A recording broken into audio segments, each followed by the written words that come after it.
দেখতেও খুব ভালো লাগতেছে, ওই জন্য দাঁড়ায় দেখতেছি আর কি। না, এখন তো কোনো দুর্গন্ধ নাই, বা দেখতেও পরিবেশটা খুব ভালো লাগতেছে। এখন ইচ্ছা হলো যে পানিটা আসে না, পানিটা অনেক সময় বিভিন্ন কাজে ব্যবহার করা যাইব, গোসল করা যাইব, কাপড় চোপড় দেওয়া যাইব, কত সুন্দর দান করে দিচ্ছ। এতে আমরা খুব খুশি আর কি। ওই জন্য আরও দেখতে পাইলাম যে পরিবেশটা আগে কেমন আসতো বা এখন কেমন আছে।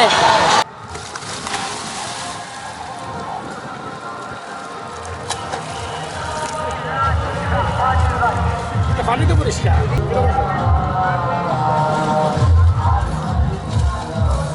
আপনি তো এই মুহূর্তে পানিতে ডুব দিলেন দেখলাম, সেইভাবে তো ব্যারিস্টার সুমন ভাই বুট দিছিল।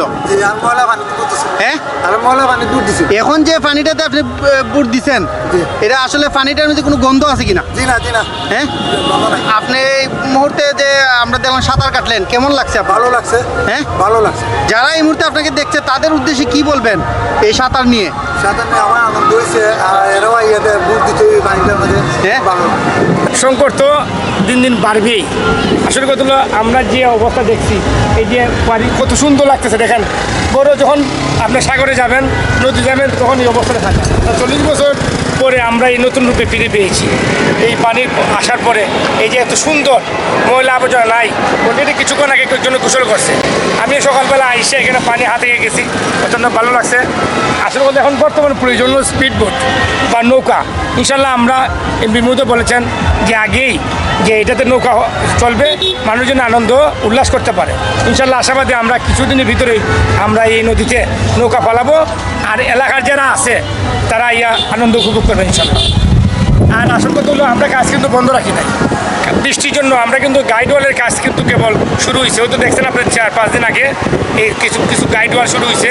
এখন আপনার বৃষ্টির পানির জন্য গাইডওয়ালের কাজ মোটামুটি একটা সমাপ্ত আছে, কিন্তু গাইডওয়ালের পিলার কিন্তু রয়ে গেছে, সরাই নাই। আরও পিলার আমরা অন্য জায়গায় বানাইতেছি। আবার এই পানি কমলে আমরা এই পুরোপুরি গাইডওয়ালের কাজ কিন্তু আমরা হবে, এদিকে পুরোপুরি গাইডওয়াল হবে ইনশাল্লাহ। আসলে প্রথম থেকে শুরু করে এই পর্যন্ত এখনের যে রূপটি, আসলে আপনার পিছনে যে বিউটি দেখা যাচ্ছে, এটা আসলে আপনার কাছে এই মুহূর্তে কেমন লাগছে? আসলে আমরা কথা বললে আসলে কান্না চলে আসে। এত সুন্দর ভিউ, মানে আমরা আশাবাদী আমরা কক্সবাজার বিভিন্ন দূরে যাব না, আর যেতে হবে না। আমরা যে সৌন্দর্য পাইছি, আমরা এখানেই কিন্তু আমরা কক্সবাজারের আনন্দ উপভোগ করতে পারবো। কারণ এই যে আপনাদের এই যে দেখা যায়, এই যে রাস্তাটা, এই ঘরের পাশে যে এটা যদি পুরোপুরি আমরা এই দিকে চলে আসে, আর বিভিন্ন জায়গায় আপনার সিঁড়িতেও হয়, আর এদিকে গোসল করে আমরা কিন্তু ইউরোপে পাবো, যেটা আমরা কক্সবাজার বা বিভিন্ন এলাকায় যাই আমরা বিভিন্ন টাকা খরচ করে, আর যেতে হবে না। আমরা এখানে কিন্তু লেক পাবো ইনশাল্লাহ। এই মুহূর্তে আপনাকে যারা দেখছে তাদের উদ্দেশ্যে কি বলবেন? সবাইকে অসংখ্য ধন্যবাদ। আসলে আমাদের জন্য দোয়া করার দরকার নাই, দোয়া করবেন আমাদের এমপি মহোদয়ের জন্য।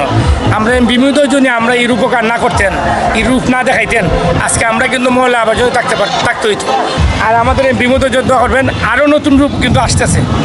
আর এদিকে এই মুহূর্তে আমরা কিন্তু একটা রেস্টুরেন্টও করবো। আমরা একটা মানে ভাসমান রেস্টুরেন্ট আমরা ইনশাল্লাহ কয়েকদিনের ভিতরে কাজ ধরবো, যেটা এমপি মহোদয় বলছেন আমাদেরকে, কাউকে আমরা বলি নাই, তার মুখে চলে আসছে ভাসমান রেস্টুরেন্ট। সন্ধ্যার পরে আইসা আপনারা এই রেস্টুরেন্টে চা পান খাবেন, আপনার মানে বুঝতে পারবেন যে চুনাঘাটটা কী হইতেছে। চুনাঘাট মাধবপুর কিন্তু অন্য রূপে রূপান্তরিত হবে, যা কখনোই ভাবতে পারেন নাই, ভাবেন না। এটা আমাদের ব্যারিস্টার সুমন ভাই করবেন।